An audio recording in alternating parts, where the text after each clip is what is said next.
ரொம்ப நாளைக்கு அப்புறமா அலாரமே வைக்காம எந்திரிச்சுக்கிறதுல ஒரு தனி சுகம். ஸோ எந்திரிச்ச உடனே இந்த பழைய சோறு, அப்புறமா பச்சை மிளகா, அப்புறமா இந்த வெங்காயம்லாம் வச்சு ஒரு கூழ் குடித்தேன். அது கூழ் குடிச்சிட்டு கொஞ்சம் நேரம் உக்காந்துருந்தேன். ஸோ ஒரு தோசை சாப்பிட்ணும், மசால் தோசை அப்படின்னு மனசுக்கு வந்தது. போயிட்டு நானே கடையில் ஆர்டர் போட்டு நானே உக்காந்து தனியாக சாப்பிட்டேன்.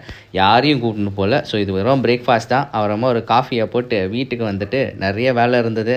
அந்த வேலையெல்லாம் முடிச்சுட்டு மத்தியானமாக ஃப்ரெண்டுக்கு கால் பண்ணி வாடா வெளியே போயிட்டு ஒரு பிரியாணி கட்டிட்டு வருவோன்னா நம்பால் ரெடியாக வந்துட்டான். ஸோ அவரும் அவனை கூட்டிகிட்டு போயிட்டு இங்கே பார்த்தீங்களா இது ஏதோ கார்லிக் சிக்கனா அவ்வளோ நல்லா இல்லை. பிரியாணி ஒரு அளவுக்காக இருந்தது. ரொம்ப நாளுக்கு அப்புறமா சிக்கன் பிரியாணி ஒரு முட்டையோட அதை சாப்பிட்டுட்டு மறுபடியும் ஒரு காஃபியை போட்டு வீட்டுக்கு வந்துட்டு வேலையில் உக்காந்துட்டேன்.